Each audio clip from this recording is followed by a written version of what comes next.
Hello guys, welcome back to my channel. तो आज का टॉपिक होने वाला है तुम्हारे लिए थोड़ा इम्पॉर्टेंट और मतलब कंफ्यूजिंग टॉपिक भी रहता है बहुत सारे बच्चों के लिए। मेरे लिए भी था उस टाइम। मतलब मेरे लिए कंफ्यूजिंग था नहीं क्योंकि मुझे पता था मुझे करना क्या है। तो बीएससी नर्सिंग वर्सेस बीपीटी और एनी अदर कोर्स, मतलब इज़ नर्सिंग बेटर और वर्थ डूइंग, क्योंकि मैंने बीपीटी पे तो बना दी थी वीडियो।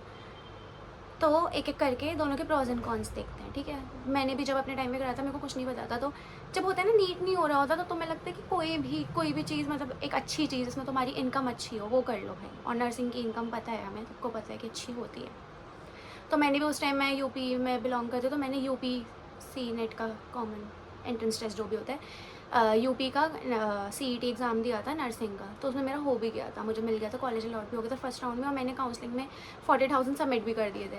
मतलब मेरे घर वाले भी नहीं चाहते। मेरा नर्सिंग में कभी शुरू से मन नहीं था, मेरा हमेशा से था कि नीट नहीं हुआ तो मुझे फिजियोथेरेपी करनी है, इतना मुझे मैं क्लियर थी, ठीक है। तो बट भर दिया था फिर भी, चलो कि to be on a safer side, क्योंकि इसका तो बाद में आना था रिजल्ट। फिर इसका रिजल्ट आ गया, यहाँ पे मेरा हो गया था। तो मैंने वहाँ पे काउंसलिंग में मतलब अपना सीट ड्रॉप कर दी थी, मैंने नहीं ली थी। तो मैंने उस टाइम इसके लिए बहुत पता करा था, बहुत जगह गई थी। देखो नर्सिंग में क्या होता है, if you are someone who needs a stable career, एकदम स्टेबल, मतलब कि हर महीने बैंक अकाउंट में इतनी सैलरी चाहिए, स्टेबिलिटी चाहिए करियर में, है ना, ज़्यादा भागा दौड़ी नहीं करनी। Nursing is best for you. Nursing में अच्छी खासी सैलरी मिल जाती है। तुमने नॉर्मल, इसमें ये भी नहीं है कि तुम मास्टर्स करो नर्सिंग में, कुछ वो नहीं है। नॉर्मल तुम अपना कोर्स करो नर्सिंग में, तो तुम मानो ना मानो डिप्लोमा वाली भी होती है नर्सिंग, ठीक है। और बाकी ये जो बैचलर्स होती है 4 साढ़े 4 साल का जो कोर्स होता है बीएससी नर्सिंग, ये भी होते हैं। कोई भी कर लो, अच्छी खासी सैलरी मिलती है। बैंक अकाउंट में at the end of the month तुम्हारे, अगर यूपी से हो तब भी तुम्हारे 80 से 90,000 आराम से आ जाते हैं। दिल्ली में कर रहे हो तो फिर 1 लाख तो तुम्हारी आई जाएगी। और इसमें ऐसा भी नहीं कि तुम्हारे भाई एक्सपीरियंस के साथ बढ़ते हैं, जैसे मैंने बोला बीपीटी में धीरे धीरे तुम्हारी बढ़ेगी। It will depend on your hard work. Nursing में तो तुम्हारी फिक्स सैलरी, अगर तुमने एक गवर्नमेंट एग्जाम क्लियर कर लिया था, मैं भूल गई उसका, एम्स का एक नर्सिंग का एग्ज़ाम होता है, अगर तुमने वो क्लियर कर लिया बीएससी नर्सिंग करने के बाद, तब अच्छी सैलरी है, एक फिक्स्ड गवर्नमेंट जॉब है तुम्हारी, ठीक है। नर्सिंग ऑफिसर बन सकते हो तुम। और भी बहुत सारी उसमें होता है, आर्मी नर्सिंग में जाओ, तो बहुत सारी चीज़ें होती हैं इसमें। पर why I did not choose that, why I choose BPT and what you should choose. तो मैंने जैसे ही बोला, जिस बंदे को भी, जिस भी बच्चे को स्टेबल करियर चाहिए, एक स्टेबल सैलरी चाहिए in bank account every month, nursing is best for you. पर नर्सिंग के फिर अपने आ जाते हैं कॉन्स। नर्सिंग एक ऐसी चीज़ है जिसमें तुम हमेशा हॉस्पिटल पे डिपेंडेंट रहोगे, हमेशा एक हॉस्पिटल लाइफ पे डिपेंड रहोगे। तुम्हें छुट्टी लेने के लिए वहाँ छुट्टी अप्लाई करो, तुम्हें कहीं जाना है तो यही वाली, मतलब बंध के रह जाओगे। एक वो चीज़ होती है ना, छुट्टी छुट्टी मुझे भी नहीं लगता देते, नहीं मिलती है इतनी जल्दी से, आसानी से नहीं देते। गवर्नमेंट वाले तो वैसे ही नहीं देते, प्राइवेट में भी फिर लगे रहो, ठीक है। Whereas BPT, physiotherapy is kind of a business, of your own business, तुम मान सकते हो। तुम्हारा अपना सेटअप होगा, मतलब ऐसा नहीं कि इसमें हॉस्पिटल में जॉब नहीं करनी, मैंने तो बोलता करनी पड़ेगी क्योंकि इसमें तो मल्टीपल सोर्स से इनकम जनरेट करनी, पर ये तुम्हारे हाथ में है।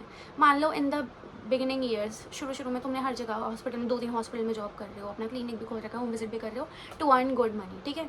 But after certain years, after 4 to 5 years or 6 years, if you want to do anything else in your life, if you want to travel anything, तुम hospital में ना भी करो, छोड़ दो। तुम्हारा अपना सेटअप है, अगर तुम्हारा अपना सेटअप अच्छे से चलना स्टार्ट हो गया, या तुम्हें अपने सेटअप की और ब्रांच खोलनी है, जो भी करना है, तो ये तुम्हारे हाथ में है। इसमें तुम क्लिनिक पे भी कि मुझे इतने दिन काम करना है, इतने दिन काम नहीं करना, ये चीज़ तुम्हारे हाथ में रहेगी। दूसरा, इसमें भी तुम डॉक्टर रहोगे। फिजियोथेरेपी के आगे डॉक्टर का टाइटल लगता है, बस डॉक्टर का शिश गौर अगर लगा रहे हो तो सफिक्स पीटी, तुम्हें बस सफिक्स पीटी लगाना पड़ता है, क्योंकि ऑफकोर्स तुम्हें बताना है कि तुम किस चीज़ के डॉक्टर हो। तो डॉक्टर का टाइटल, तुम पेशेंट थेरेपिस्ट रिलेशनशिप, मतलब जिस भी इंसान को वो चाहिए कि मुझे हेल्थ केयर प्रोफेशन में एज अ डॉक्टर वर्क करना है, कि मुझे पेशेंट आए, पेशेंट और डॉक्टर रिलेशनशिप वैसा वाला बॉन्ड चाहिए, तो तुम बीपीटी लो, ठीक है। और बाकी अगर तुम्हें ऐसा कुछ नहीं है, if you are more caring, बहुत केयर कर सकते हो तुम किसी इंसान की, देन गो टू नर्सिंग, ठीक है। नर्सिंग में बहुत ज़्यादा केयर वाले ऐसी लोग चाहिए होते हैं जो बहुत ही एम्पथाइज करते हैं, मतलब फिजियोथेरेपी में भी चाहिए होता है वो तो, पर नर्सिंग में और ज़्यादा ही चीज़ चाहिए होती है, ठीक है। दूसरा, जितना जैसे मैंने उस टाइम पता करा था, मैं पता करने गई थी एक हॉस्पिटल में, तो वहाँ पे उन्होंने कहा था, फिजियोथेरेपिस्ट जो वहाँ के थे, कि हमसे ज़्यादा सैलरी यहाँ नर्स की है, ठीक है। तो सैलरी वाइज जाओगे तो होती है नर्स की सैलरी। अब पर वही चीज़ है, जैसे मैंने तो बोला बीपीटी की कम से कम है या कम स्टार्ट हो रही है, तो फिर एंड भी कोई नहीं है। तुम पे, तुम्हारी पोटेंशियल पे डिपेंड करता है, तुम इसकी इनकम कितनी जनरेट कर सकते हो, कहाँ तक ले जा सकते हो। तुम शुरू में 1 लाख कमाने में भी स्ट्रगल करो, क्या पता, पर आगे उससे ज़्यादा कमा लो। बट नर्सिंग में अगर तुम्हें 1 लाख मिल रही है तो उससे ज़्यादा नहीं बढ़ेगी। मतलब वही ना, गवर्नमेंट जॉब में इतनी फिक्स रहेगी फिर तुम्हारी हमेशा, बहुत जाके बहुत एज में जाके ज़्यादा से ज़्यादा 1,20,000 30,000 समथिंग हुई, पर इतनी रहेगी फिर तुम्हारी। पर ये है कि दोनों ही ऐसे करियर हैं जिनमें बाहर भी बहुत स्कोप है। एक भैया हैं शायद बनाते थे यूके नर्सिंग करके, मैं उनकी पहले वीडियोस देखा करती थी, मैं नाम भूल गई। तो he is doing very well in this life, ठीक है। उन्होंने इंडिया से अपनी नर्सिंग करके वो बाहर जॉब कर रहे हैं, अमेरिका में, यूके में, तुम कहीं भी जाओ अपनी नर्सिंग के बैचलर्स की डिग्री लेके तुम्हें अच्छी खासी जॉब मिलेगी, अच्छी खासी पेमेंट मिलेगी, और वो मिलेगा, क्या कहते हैं, रिस्पेक्ट मिलेगी। इंडिया में तो किसी प्रोफेशन की रिस्पेक्ट नहीं है, तुम नर्स कर लो, कुछ भी कर लो, एमबीबीएस के अलावा ये लोग किसी चीज़ की रिस्पेक्ट नहीं करते, ऐसा हमें लगता है। पर जब तुम एमबीबीएस कर लोगे तुम देखोगे उन्हें रिस्पेक्ट उनकी भी नहीं होती है। जब पीजी में जाओगे ना तो तुम्हारे जो सीनियर डॉक्टर्स होते हैं और जूनियर डॉक्टर्स की, वो भी बिल्कुल रिस्पेक्ट नहीं करते। वहाँ पर भी गंदी लाइफ है बहुत ज़्यादा। तो रिस्पेक्ट तो इंडिया में किसी भी चीज़ की नहीं है, बस तुम पे डिपेंड करता है तुम्हें क्या करना है। मेरा था कि मैं इतना ज़्यादा, मतलब मुझे वो वाली चीज़ चाहिए थी कि मुझे अपना ओन सेटअप मैं खोल पाऊँ, और मैं नर्सिंग में मुझे नहीं जानता। दूसरा ये है कि हाँ, कुछ इंडिया में भी हॉस्पिटल्स ऐसे हैं, जैसे जहाँ मेरा भैया काम करता है, वहाँ पे मेरे भैया की एक और फ्रेंड है, शी इज़ अ नर्स। तो वो, अब जैसे मैं नोएडा से हूँ, मेरे भैया को वहीं रहना पड़ता है हॉस्टल में। वो कभी कभी आ पाता है, छुट्टी भी नहीं मिलती, बहुत ही ज़्यादा टॉक्सिक लाइफ है। अब वो जो नर्स है वहाँ पे, वो नोएडा से रोज़ अप डाउन करती है मेरठ। मतलब उनकी सिर्फ 5 आवर्स की ड्यूटी होती है, ज़्यादा उनसे काम नहीं कराते वहाँ पे। तो मुझे लगता है नर्स वाला काम डॉक्टर से ही करा रहे हैं मेरठ वाले हॉस्पिटल में। तो ऐसा है। और मतलब पर कुछ हॉस्पिटल्स ऐसे हैं जहाँ पे नर्स से बहुत ज़्यादा काम करा रहे हैं, बहुत ही ज़्यादा। तो डिपेंड करती है ये चीज़। और जैसा मैंने बताया, नर्स का भी ये है कि अब ऑब्वियसली हम ये चीज़ अवॉइड तो नहीं कर सकते। अब जैसे हमने आरजी कर का केस देखा, लड़कियों के लिए कोई जगह सेफ़ नहीं है। तुम डॉक्टर बन जाओगे जब भी सेफ़ नहीं, तुम्हारी नाइट ड्यूटी लगेगी, नहीं सेफ़ है। नर्सिंग में भी तुम्हारी नाइट ड्यूटी लगती ही लगती है। मतलब पर ऐसा नहीं है, ऑब्वियसली लड़कियां तो कहीं भी सेफ़ नहीं है। तुम डे ड्यूटी करो जब भी सेफ़ नहीं है, तो उसमें तो हम उस फैक्टर को तो वैसे ही नलीफाई करते हैं। पर वैसे बता रही हूँ, तो फिजियोथेरेपी में ऐसा नहीं है तुम्हारी कुछ नाइट ड्यूटी लगेगी, ठीक है। तुम्हारा डे में ही रहेगा जो काम रहेगा। नाइट ड्यूटी भी लग सकती है in some cases, if you are ICU वगैरह में तुम्हारी जॉब लगी है तो डिपेंड करता है, पर ज़्यादा नहीं लगेगी, ऐसा नहीं है ना, ठीक है।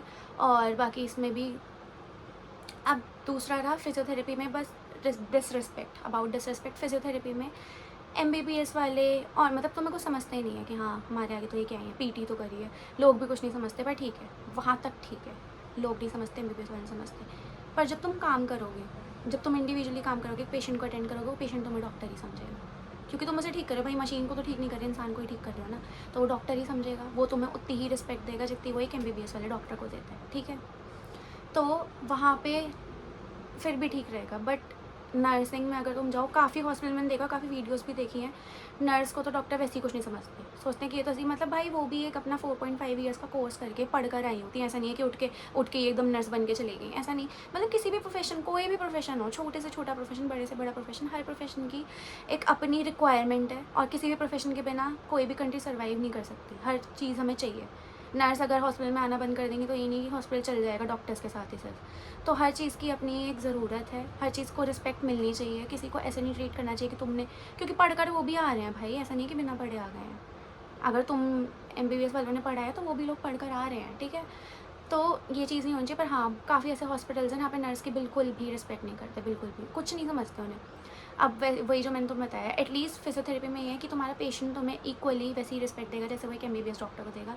पर कुछ ऐसे पेशेंट्स होते हैं जो पेशेंट्स भी नर्स की रिस्पेक्ट नहीं करते। मतलब मेरे को समझ नहीं आता लोग हॉस्पिटल में किस माइंड सेट के साथ जाते हैं।